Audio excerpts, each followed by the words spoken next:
Hey there, Rivermen fans. I'm Jason Ruff. Welcome to this week's edition of Trudel's Take, brought to you by Health Alliance.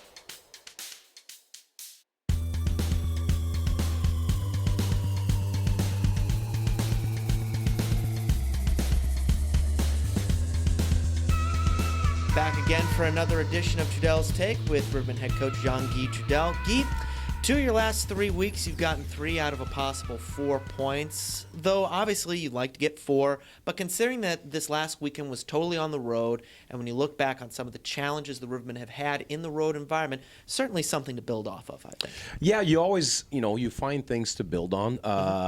Am I happy? I was really happy with the 3 out of 4 points against Huntsville. I thought both games we were very engaged in all 3 zones. I think both games this past week, I don't think we were as involved speed-wise. But as a coach, getting 3 out of 4 points with 2 games on the road, you can't completely complain against the situation. But even the game in Quad City that we won 2-0, I saw definitely guys wanted to win that game, but I still thought we played really slow. And we're trying to get to a point where it's just part of our DNA to play fast for 60 minutes. We're not there yet, but we'll take the 3 points, and we'll try to get better for next weekend. Certainly helps when you have a hot goaltender. And we've talked about Eric Levine ad nauseum, both on this program and in the pre-gamers, about just how much of a consummate professional he is. Always locked in. No matter what the game, he's always given it 110%. But you could really tell, especially against Quad City, a team that he had lost twice to previously, he really wanted that one. Yeah, we had a little talk. I thought the last game in Quad City we lost 4-3. I thought he was more concerned about the players of the other team and there's a distraction, because if I'm another team, I do the same thing. I'm going to have a heavy net presence against a good goalie and things like that. And I really saw in warm-up and the way he came on the ice, came off the ice, that he was completely dialed in, that all he was seeing was pucks, and he had to stop the next pucks, and that's all he was doing, and he did a phenomenal job. And I feel bad for Jack, because I thought Jack played an extremely good game also in Vermilion that Wednesday. Oh, yeah. Only gave up a goal, played extremely well, especially in the third period. We gave a few opportunities I didn't like, and he was there standing tall. So I said it, I think it was in the paper today, that how lucky we are here with the tandem. But what I was telling David Minion is not only I think they're really, really good at their position, they're phenomenal teammates, they're phenomenal professionals, and they're only here for the right reason, was is win hockey games and be a great teammate. And that's why I think it's the best duo we've ever had, just for all those qualities combined. Oh, yeah. Certainly it helps give you a little bit more peace of mind as a head coach. But really, it seemed like Levine, going back to him real briefly, in Quad City, I noticed, like, after the first period, I think he maybe gave 2, maybe 3 rebounds. Every other shot he was facing, he was either soaking up or jumping on the rebound really quick. He was seeing the puck very well, and Yeah, and that's the thing about Eric. I think this year his biggest thing that I think he came from 2 years ago, and even over the years I've had Eric for 5-6 years now, is it seems like he's challenging more. He's on top of his crease more, and he's a lot faster for his rebound control or just pushing the puck away. He's doing an extremely good job, and for that, to be able to swallow all those rebounds, you have to be set. And he's got great little quick shuffles right now. Like, he's not over moving. It's just 1-2 shuffles, and he's always set for the shot. So then it's easier to soak up those rebounds. So that guy compared to 5 years ago, the stride he did mentally and physically, and it's absolutely phenomenal. And kudos to him, because he puts in the effort. Not, we talked about him doing yoga, but I think that guy just understands the game, and just wants to get better every day, no matter what the age is. And we're so fortunate to have him, and also Jack. I'd also be remiss if I didn't mention the Rivermen defense on Friday, doing a really good job clearing out any rebounds that Levine gave up and blocking shots. How much of a step forward was that for your defensive core? Yeah, I think for all 5 guys on the ice, and we talked about it during the week, the intangibles were there. Even if we didn't play a good, fast game against Quad City, the guys had the eyes that they wanted to do whatever it takes. It's the first time I see on film that we had layers of 2-3 guys trying to get in that shooting lane to block the shot. We haven't had that all year. You could see guys were hungry to do whatever it takes not to get scored. And for a coach, you're going to accept not playing as fast as you want if guys are doing all the right things. Like wingers were getting the pucks out. We were trying to block shots. We were in front of that net. Any rebound, like you said, we were not only clearing the puck, we were clearing bodies. We were doing the right things to try to win a hockey game. So it's fun to watch as a hockey coach when your team is not maybe feeling great leg-wise, but still find a way to win games by doing those little intangibles all over the ice. Now, you're looking really smart and really wise today. I don't know what it is. I always look smart. Thank you very much. Of course. But today, even more so. So I've got to ask you a question I've been racking my brain on for the last couple of days. What is it about Alec Hageman and second periods at the Tax Slayer Center this year?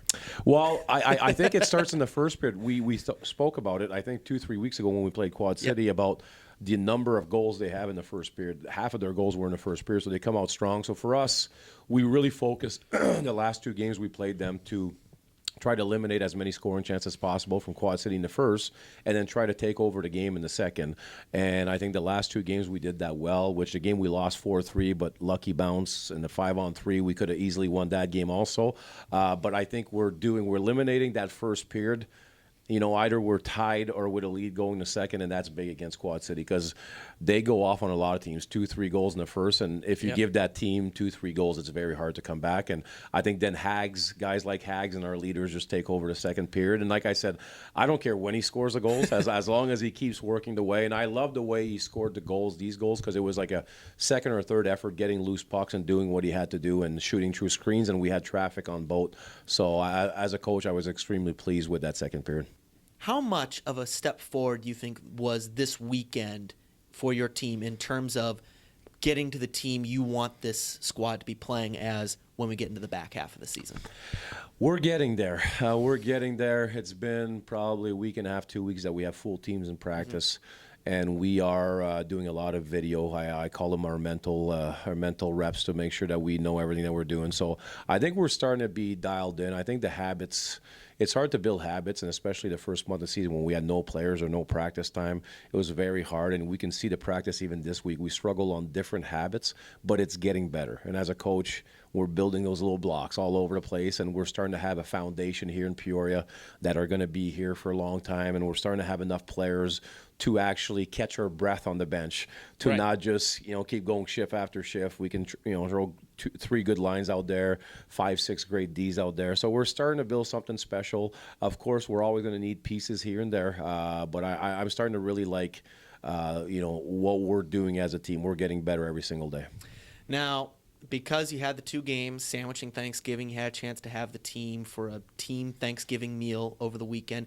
When you have those kinds of events, how much does that help build the team camaraderie and the team morale moving forward? I think it's important, especially this year with COVID. We couldn't get the guys all in the same apartment, so they're living far away from each other. And I think just getting for a good dinner together, and we have something here every month called a round table meeting, and I believe that every player is a big part of our company or what we're trying to accomplish. So I love it just because it makes you a little bit vulnerable, because it's all about honesty here in Peoria and family, and then it makes you realize that we all have our issues and we're there for each other. And just talking about it a lot of times, I think, brings a team closer together, understanding that no matter if it's hockey or you're struggling or you're in a little bit of a funk hockey-wise or life or personally or with your wife, or you understand that Peoria is a family, and we have 19 players and a coaching staff and office staff that's always there to take care of you. So we want to make sure our players understand how loved they are and how surrounded they are by good people, to make sure that they're going to be okay. Whatever happens, we're always going to have people that we can call. Like you say, good people make great Rivermen. And I think that's what really not only sets this program apart from others, but really helps speak to its longevity and its staying power over the years. Yeah, and that comes a lot, I think, with the leadership group. You have great people that really care about their teammates. I think it was Mike that in the round table, he's like, we have a great servant leaders.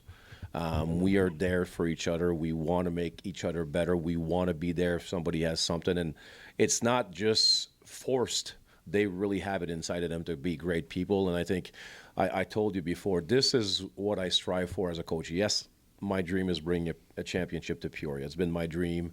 I think the fans really deserve it. I think my players deserve it, but it's not for me.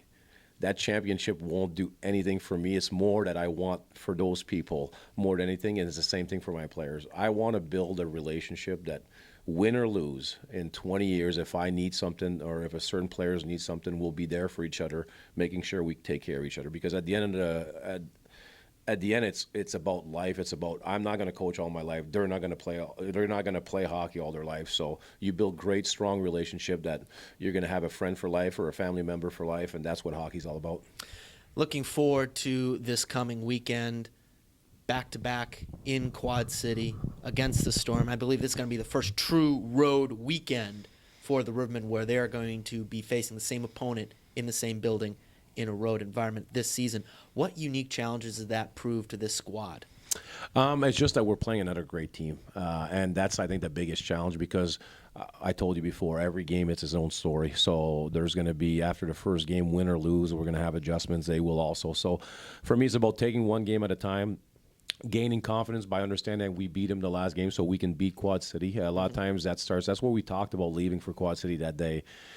Once you lose 3 in a row against a certain team, it starts to be in the mental part. Yeah. I mean, it's in the back. Correct. It's like planted. So we wanted to make sure to have a big effort to come out with a win, and now kind of feel good about ourselves when we play Quad City, especially on the road. They're a very good home team. There's a reason they only have 2 losses all year. They're very good at home. They're very good on the road, and they're a very good hockey team. So for us, we know now we can beat them, and we actually know that we can play a lot better, and they know the same thing. I mean, I'm sure Dave feels the same way. He feels like his team didn't play as good as they can, and it's going to be a great challenge. It's a great rivalry. And for us, I love it. I love challenges on the road and make it hard atmosphere. But I really love the last game. Nobody listened to fans. We just did our work. We went task at hand, first period, did what we had to do, second, third. That's it. Everybody was focused just on their job, and that's why we came out victors. So we're going to do the same thing. It's just going to be about Friday. We're not even thinking about Saturday until Saturday comes. Well, not to look too far ahead, but the following weekend, the Rivermen are back home against Knoxville, another very good team, and it is going to be the big teddy bear toss game on December 10th. It is December 1st when we're recording this, folks, so we get to the point where I get to ask my kind of silly question, but my also very curious question for Jean-Guy. Guy, what is your favorite Christmas carol? I was from Quebec all my life. That's where I grew up. So for me, it's all French. Joyeux Noël is probably the one you hear all the time, and I love it. And I love my Christmas carol. Well, we were talking about it earlier that for me, Christmas is more about those family traditions. And I'm lucky here in Peoria. I have Angie that's taking care. We started this morning. I was a little late. I was here at 8 in the morning instead of earlier. But we started a 24-day of Christmas before we get there, and started today. We opened our first box of chocolate to make sure we have our little chocolate, and Angie arranges everything for every single day. And I think at the end of the day, Christmas is great. Kids get their gifts. We all get gifts. But for me, it was always about, those songs, the traditions of the family traditions that you grow up with, that you remember for the rest of your life. And I'm lucky. Angie just makes it spectacular for those 24 days and Christmas to make sure that those kids, when they grow up, they have those traditions that they want to come back home and celebrate with us. So I'm always excited at this time of the year, even this morning when we all woke up. The Trudel household is pretty fun during Christmas time. A tradition like none other, and of course a Rivermen Christmas tradition, December 10th, the teddy bear toss game. One of your favorite games of the year as well, from what I understand. Yeah, I think visually it's spectacular. I think the players get up for it also because they want to be that guy that scored the goals when the teddy bear. And then understanding also why the cause of sending the teddy bears for those families that are not as fortunate as us, and the kids that are not as fortunate. So for me, not only it's a phenomenal cause, but just the visual of seeing teddy bears come on as a coach, it's always cool, and I think it's cool for the player that scores a goal also. So I love that. It's one of my favorite games. Are you going to be hiding a stuffed animal on the bench? Then you know what? This out? Year you gave me an idea earlier. I might do that. You get one, I get one. Hey, there you go. I got a shorter throw than you, but you try to get it on the ice. You certainly do. Now albeit short career, I've never made the throw. Or by made the throw, I mean never gotten the teddy bear onto the ice from my perch. However, might be close enough this year at Carver Arena to do it. I saw your arm when we throw the ball, me and you near the football. I think you have a pretty good arm, buddy, so I think you'll get it there. Well, will the broadcaster be able to make the throw, and will Jean-Guy Trudel be hiding a teddy bear on the bench on December 10th? Come out to Carver Arena, bring a teddy bear, and find out. Guy, thank you so much for your time. Best of luck this weekend. Thanks, Ruff. You're the best, buddy. For Jean-Guy Trudel, I'm Jason Ruff for Trudel's Take. We'll talk to you next time, fans.